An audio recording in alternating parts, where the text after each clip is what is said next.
خواستم просто я батл کنم خیلی همین باید کسیم طلب میکنه یکان وقت من مثلا دیست نزدم نیگروی سوسو گفته ما تاقم زدایم و تایتی مبارک خانم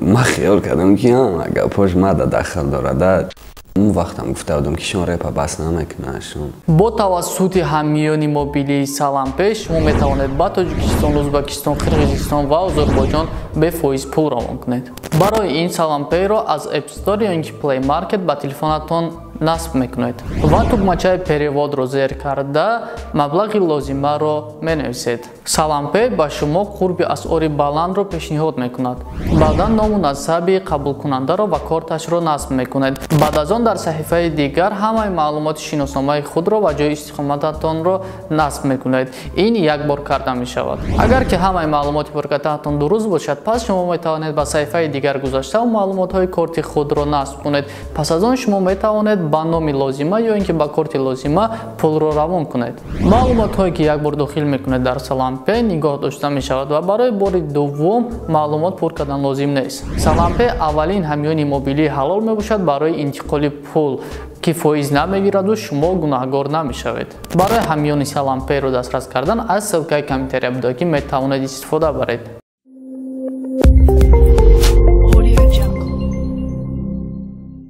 سلام علیکم. علیکم سلام. کامتر بالاتر گذاره این برنامه پرسش در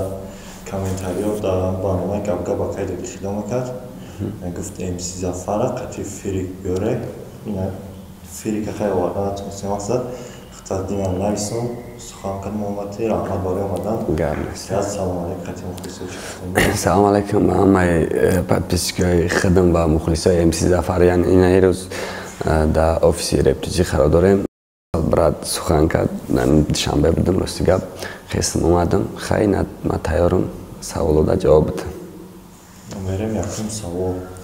خیلی سوال آمده بگم میگم سوال پدش که خیلی خیلی اینترسته ای سالی چند رپ میخونی با سبب هم رپ سر کردن دچه او دو مقصد میگذارن رپ سر میکنن من سالی 2017 راستی گپ در مسکو بودم انا همونجا سر کردم رپا که خیلی چی بگم که من اون وقتا گوش میکردم رپرای نشان رالی که میرا گوش میکردم پروست حواس میکردم که من رپ بخونم یوتیوب در پارتم ما در دوران کامنت بنویسن که تیپا زور خوندی سوسم قدر ما چی داشتم در نیتم در رپم قدر چی بود و نه که تیزمی ارزویی که داشتم عملی شد نه که وزی خیال میکنم دیگه چی میخوام رپ سوالی نامده میگذاریم یا من نه ویروس آبشی تماشا میکردم نمیدونم نشده این تیما در سبب ویز افتاده بودی اکان امسی ده اکان امسی برادر مثلا اکان تیمای قرغانی باید مایم طرفه اکان های کوی بشم راستی گپ خیلی قرغان در استودیومون در قرغانه میگردیم اکان من نشد اکان دشمنی ندارم پراسته خیلی خواستم پروسه باتل کنم اول همون طرف قطعی بعد گفتم اگر بشوه خیلی میام داشتم بگم کسی دیگه قطعی باتل میکنم و یاده بار قطعی گپ زدم گفت 5000 ما وقتی ویز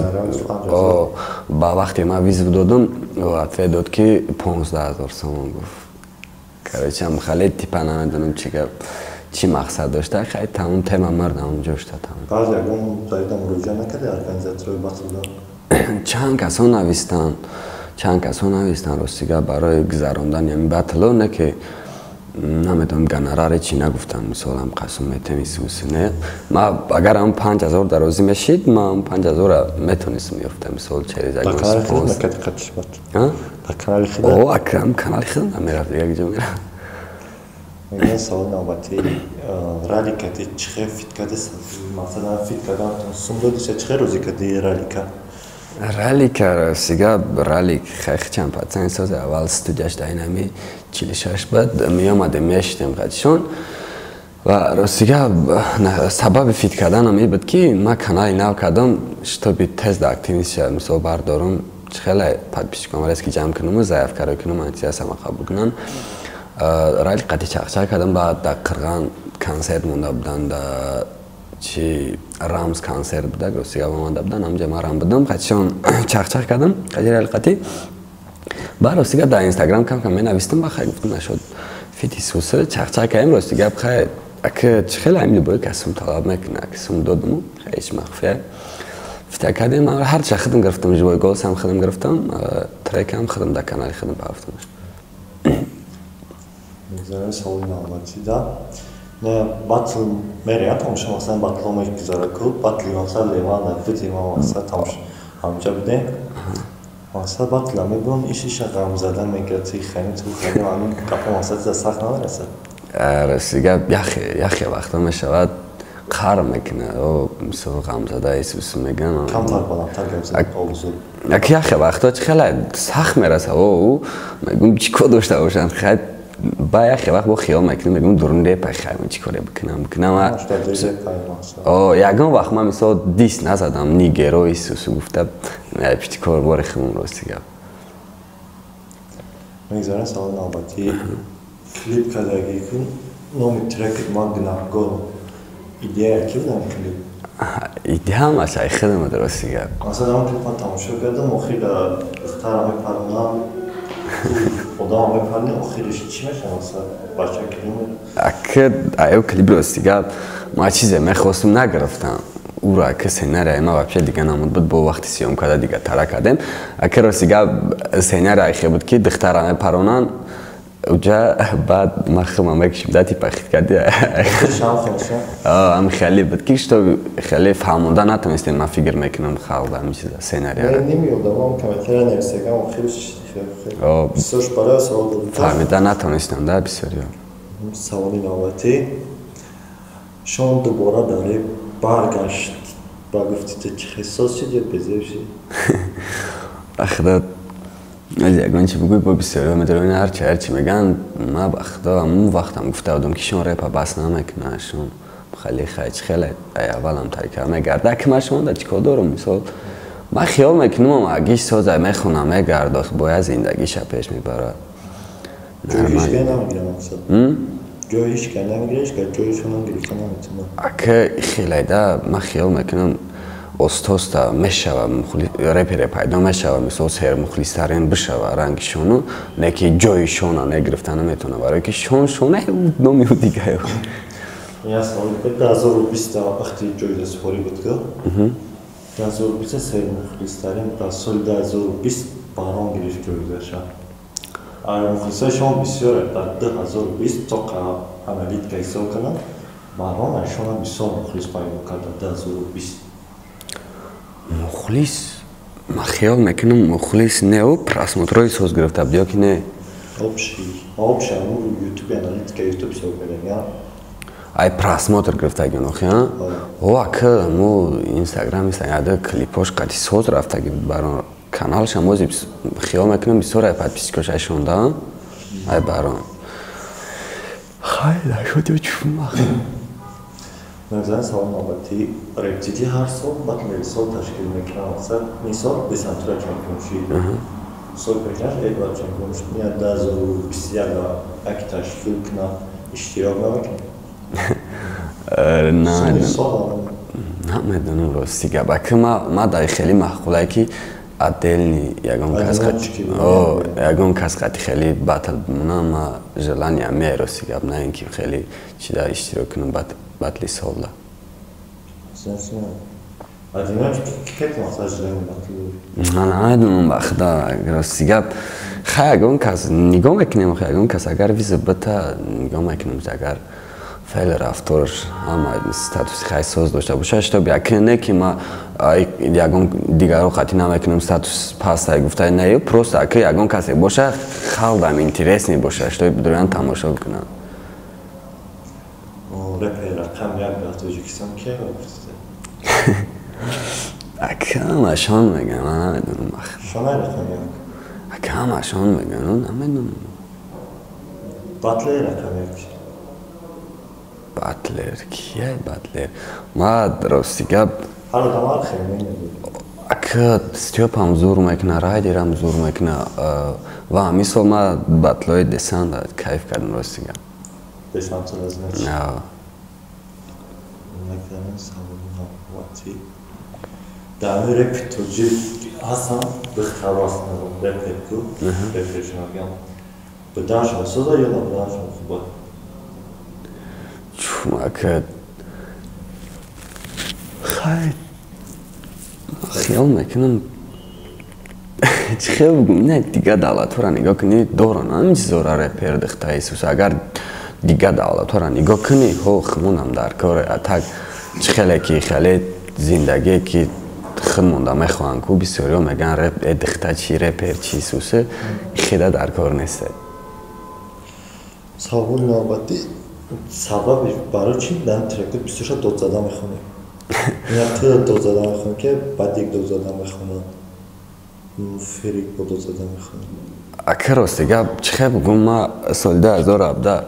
رپ سر کردم 4 تا رپ 5 تا رپ خواندم بعد همو ترک داد زده خواندم راستیگه کریچاش استیل قطعی انا توییت مرگی ما короче روزی توییتر روزی مرگی ما داد نامی تیما می بعد خیلی هم ایروی همو ترک مرا شناختن هم بگم میشه همو سال 2017 اخیرش بود و فکر ما هم ترک خواندم پافتم سال 2018 دوزه 1 میلیون پراسماتر زده بعد ایروی هم مرا شناختن هم بگم میشه بعد همو استیل قبیدم کشتا بیچ خیلی پیش برنده اکی یا خیلی میگن داد نزد با یا خیلیش میگه بچه اینم کامنت دادم نویسه نه بچه میگه داد نزد ای کیف نکردم یا خیلیش میگه داد نزد خیلی میگذارم تیکاری سوالا وقت میگن ترکی توی مبارک خوندگید توی مبارک همون توییت مرگی من هم ترید خیال میکنم همون تیمم بشه واقعا در برنامه راکورس دالشون کسی توی مبارک میخونم آتش میگن ما آتاقم زدایم آتای توی مبارک خونم خیلی برنامه دیدگیم چند کسایی تره گفتگن دیدگیم مو خیال میکنم خطا میکنن میگم در کار نیسته گفتنش میگذارم 3 سوال خیلی خیلی برای نمیدونم مثلا رقم یکش انتخاب کن مثلا رقم یک در تاجیکستان سوچ که رقم یک تاجیکستان که با گفتید سوچی برای رپا ترک هست بخت من نمیدونم راستی من نشدم سوت که اینم تا که کچسوی ترکوی خدمت میفهمم دیگه اورا نمیفهم کچسوی دوران امیر ترکوشون ندارم استودیای خموده بیسو وقت میکنم کوی بش ریکاردز می قرگانده هم یا بیسو زایست بکن ترکو کلیپ میکر اپیک کلیپ ها بیسو کلیپ نمی کلیپ های کارلیون هم میکنه که سورب زایر فکیه ما کلیپ هم دا کیف میکنم ما توری زور میکنم من مخوار Mesela diye okuyalım sağolay. Klipi Grandi Fabika tanışık edeyim. Kagim ha. Havay yakınca sahreste getirdi. O akı çıkıbgın ما خیال کردم که اگه پاش ما داخل داره خیلی با هم خودش دم میکشه اونه که مرا هم خیلی چوسوات کردم که خیال که ما را گفته سایده خیلی کردیم تاری ایسو آخ کنیست خیلی من خیلی تریکا خونده بودم راستی گفش داره خیلی چوسوات کردم خیلی آخر ایوش گذاشت یک روز چند سوالش مصد درصده هم ویدیو گرفتم و بعد مصد تریکو تردیم هم آخرام سوالش هم خیلی اسمایی فرق کردیم سر نوستم خیلی سرشنه خیلی بود برنامه قدم خوابی سمون کردم در رقمای زیر ویدیو بودم مراجعت کنم در تلگرامش ای بود امسی زفر کانالش در برنامه براد رپ نپیسد سکنه خیلی هم گفتن باشی چی گفتنیم خیلی نه برنامه کسایی که دستگیری میکنن مرا کانالی خدماوی کردگیم نه یا ماه نشده ولی امسی زفر افیشل بدرین پد پیسد سکنه انشالله نویگاری و چنین زورو میکنم اول سوال دیگه ناخده ما گفتم bir trek şans nati şon emsiyet خوند هو امورا راستیگه شانس نته شان خونده بد اون ترک گوش میکنی یعنی امود تمام میشه که رنگ سریال های تو بوکی که تماشا میکنی یا جوشته که بود میشه میگوی سریال دیگرش تماشا کنم شان هم تری بود که ترک که اشتابی اما میدونست که بود نه خدم نویسته خدم تیما میخونه کسی دیگه گفت شان یاد بوده گفت دازل میخونه گفت چیزی گفته ما بود که با تیما میخونه خودش که ما خودم کلیپ میکنم خودم میخونم انا ما راستیگه با اون ترک برامد خیلی مرا مشکل ترک ساز بود خیلی شد قریب دو ماه شده سه هم ترک دوامش نبرورد دیم شه یعنی نبرورد ما گفتم به امیرم ما برورم значит Хомб трек что уже. Короче, ты им сейчас нахуй. Короче, уже не знаю, зачем продакт. ما уже пафтамыш бегай. Пурвандаге уже. Короче, трек шанса ты еще не сидя, когда ли им сизафара. О, МС Зафаров. Пуро трек фанфакена, конечно, панишся. Хай и был пан. Зинда салман باشه.